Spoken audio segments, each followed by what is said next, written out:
नमस्कार, मैं हूं आपके साथ अर्शिता मिश्रा और आप देख रहे हैं खबरों की दुनिया पर 3 का तड़का। आइए नजर डालते हैं इस वक्त की 3 सबसे बड़ी खबरों पर। इंदौर के महू में अखिल भारतीय कांग्रेस कमेटी का 136वां स्थापना दिवस 28 दिसंबर को महू शहर कांग्रेस कार्यालय पर बड़े ही धूमधाम से मनाया गया। कांग्रेस के स्थापना दिवस पर सर्वप्रथम सभी कांग्रेस जनों के द्वारा पार्टी कार्यालय पर ध्वजारोहण किया गया। इसके बाद वरिष्ठ कांग्रेस जनों का सम्मान किया गया, जिसमें रामलाल पाटीदार, जयप्रकाश महर्षि, सत्यनारायण पटेल और बाबूलाल भूत, शहीद कैंट बोर्ड उपाध्यक्ष अरुणा दत्त पांडे का भी शॉल व पुष्पमाला से सम्मान किया गया। तो वहीं यूथ कांग्रेस के जिला महासचिव सद्दाम पटेल, जिला उपाध्यक्ष राजवीर सिंह चौहान, विधानसभा यूथ कांग्रेस अध्यक्ष निशांत सिंह चौहान, उपाध्यक्ष विक्रम सिंह राजपूत का भी सम्मान किया गया। कांग्रेस के इस कार्यक्रम में वरिष्ठ कांग्रेस नेता मृणाल पंत, पार्षद कैलाश दत्त बाड़े, मुजीब कुरैशी के साथ कई लोग शामिल रहे। स्थापना दिवस इस बात का प्रतीक है कि आज़ादी के पहले और आज़ादी के बाद कांग्रेस इस हेतु संकल्पित रही है कि देश को गुलामी से आज़ादी के डोर पर लाने के लिए कांग्रेस के हमारे स्वतंत्रता सेनानियों ने अपने जीवन को आहूत किया।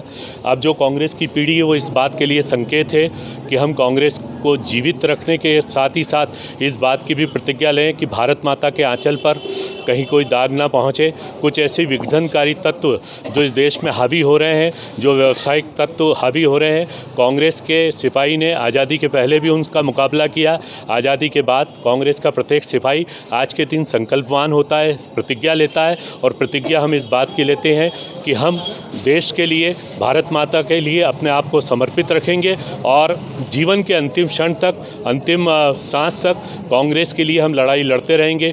कुछ विघटनकारी तत्व इस देश में जाति, धर्म और समाज के आधार पर देश को बांटना चाहती है, गृह युद्ध की स्थिति निर्मित करना चाहती है, देश में भ्रम फैला रही है। उनका मुकाबला करने के लिए कांग्रेस का एक सिपाही, कांग्रेस का एक योद्धा 1 करोड़ लोगों से ज़्यादा महत्वपूर्ण है। वो अंतिम सांस तक कांग्रेस की लड़ाई को लड़ेगा। जय हिंद, भारत माता की जय।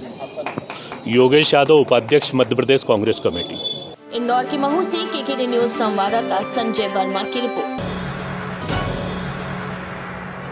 उत्तर भारत में कड़ाके की ठंड के चलते जहां जनजीवन अस्त व्यस्त है, तो वहीं गरीब इस ठंड से बचने के लिए अपनी गरीबी के चलते मजबूर नजर आए। इसी के चलते यूपी की योगी सरकार ने तहसील स्तर पर कैंप लगाकर गरीबों को कंबल वितरण करने के भी निर्देश दिए। जहां आज मुख्यमंत्री के निर्देशों का पालन करते हुए बाराबंकी के हैदरगढ़ विधायक बैजनाथ रावत ने अपने समर्थकों के साथ भाजपा मंडल अध्यक्ष मुन्नू सिंह, आलोक तिवारी, बीरू शुक्ला के साथ और एसडीएम जितेंद्र कटिहार, तहसीलदार श्रद्धा चौधरी की मौजूदगी में असहाय गरीब लोगों को चिन्हित कर कंबल वितरण करने का काम पूरा किया। जिन लोगों को कंबल किसी वजह से नहीं मिल सके, उन लोगों को घर तक कंबल पहुंचाने का आश्वासन दिया गया और जगह जगह पर अलाव जलाने के संबंध में भी निर्देश दिए गए, जिससे कि गरीब असहाय व्यक्ति ठंड से अपना बचाव कर सके और शीतलहर के कारण कोई घटना न घट सके। बाराबंकी से केकेडी न्यूज संवाददाता विजय कुमार पाठक की रिपोर्ट।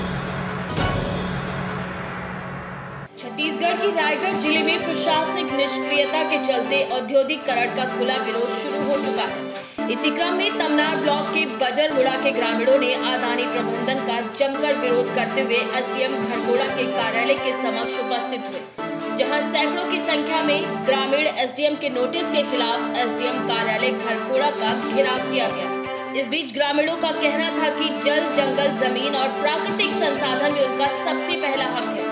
प्रशासन और कंपनी मिलकर ग्रामीणों के खिलाफ अभियान की तरह काम कर रही है, जिसका ग्रामीण, कंपनी और प्रशासन जमकर विरोध करेंगे और किसी भी कीमत में अपने गांव में कंपनी को नहीं आने देंगे। खरगोड़ा एसडीएम कार्यालय में सुबह से मौजूद ग्राम बजरमुड़ा, तहसील तमनार, जिला रायगढ़ के ग्रामीणों ने शाम तक शांति बनाए रखी, लेकिन एसडीएम की अनुपस्थिति और किसी भी सक्षम अधिकारी के मौजूद न होने पर आखिरकार उनका धैर्य टूट ही गया। मैं एडवोकेट धनीराम बंजारे हूँ, रायगढ़ में प्रैक्टिस करता हूँ विगत 35 वर्षों से।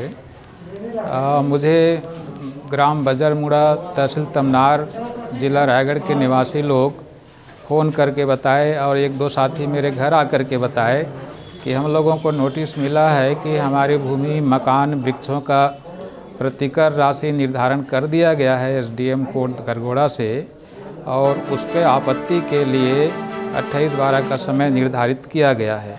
ऐसा नोटिस उनको पिछले 24 तारीख को, अर्थात 3 दिन पहले उनको प्राप्त हुआ। मैं कहा कि ठीक है, मैं आऊँगा घरघोड़ा उस तारीख को, आप लोग भी सब उपस्थित रहना। आज सैकड़ों की संख्या में वो लोग आए हैं। सब लोगों ने मेरे पास नोटिस जमा किया है और उसमें आपत्ति बनाने का निर्देश किए हैं। आपत्ति बनाने में भी समय लगेगा, तो मैं एसडीएम साहब से निवेदन करना चाहता हूँ। 11 बजे से मैं आया हूँ, सभी पक्षकार भी 11 बजे से आए हैं, लेकिन एसडीएम साहब अभी घरघोड़ा के भी धर्मजगड़ के भी चार्ज में हैं। जी, आपका परिचय दीजिए और क्या मामले के लिए आप आज यहाँ इकट्ठा हुए हैं, बताइए। जी, मैं सूरज कुमार यादव, छत्तीसगढ़ एकता मंच से। कल शाम को एक बैठक हुई थी बजरमुड़ा गांव में, जहां पे हम लोगों ने ये बैठक लिया था कि वहां पे जितने भी लोग हैं गांव, जो 222 लोगों का मामला है, वो लोग जो नोटिस मिला हुआ है उस नोटिस के अगेंस्ट पे हैं कि वो उस जगह पे समझौता नहीं कर रहे हैं। लेकिन अचानक यहाँ पे कुछ ग्रामीणों से फिर ज़बरदस्ती कुछ जगह पे साइन करा लिया गया है और तुरंत वो कर लिया गया है। अभी भी आधे ग्रामीण साथ में हैं जो उसके विरोध में है और ये चाहते हैं कि हमको मुआवजा या तो ज़्यादा से ज़्यादा मिले या तो व्यवस्थापन के बाद उनको रहने का भी कोई व्यवस्था हो। बस इसी संबंध में लगातार छत्तीसगढ़ एकता मंच जल जंगल ज़मीन बचाओ के लिए यहाँ पे समर्थन दे रही है। क्या मांगे हैं आपकी? हमारी मांग है, हमारी मांग दिए हैं, उसमें दे दिए हैं। जिसका ज़मीन उसका खनिज सुप्रीम कोर्ट का आदेश बजरमुड़ा ग्राम अनुसूची 5 में आता है, जिसके तहत हमको 26 नवंबर 1949 से प्राकृतिक संसाधनों का अधिकार प्राप्त है। जल जंगल ज़मीन हमारी व्यवस्था हमको करने का है, ये अपने हिसाब से कर रहे हैं। कितने परिवार प्रभावित हैं आपके गांव में? 222 परिवार। अपना परिचय देते हुए बताइए कि आज का पूरा मामला क्या था। मैं राजेश सिंह मरकाम हूँ, गोंडवाना समग्र विकास क्रांति आंदोलन से, और पूरे रायगढ़ जिला में हम जल जंगल ज़मीन बचाओ आंदोलन चला रहे हैं। आज यहाँ बजरमुड़ा के जो ग्रामीण हैं वो उनको एक नोटिस दिया गया था एसडीएम साहब घरघोड़ा के द्वारा कि 28 तारीख के 11 बजे आप लोग उपस्थित होकर अपना जवाब पेश करें करके, जिसमें उनकी मुआवजा राशि बनाई गई है घर की और गांव से विस्थापित होने की बात है। उसी के लिए आज सभी ग्रामीण आए थे, क्योंकि यहाँ पर आने के बाद पता चला कि एसडीएम साहब स्वयं ही सुबह से नहीं है और अभी लगभग 3 बजने वाला है, वो अभी तक आए नहीं है। छत्तीसगढ़ से केकेडी न्यूज संवाददाता नवरत्न शर्मा की रिपोर्ट। इस वक्त के लिए बस इतना ही। देश और दुनिया की तमाम बड़ी खबरों के लिए बने रहें हमारे साथ और देखते रहिए खबरों की दुनिया।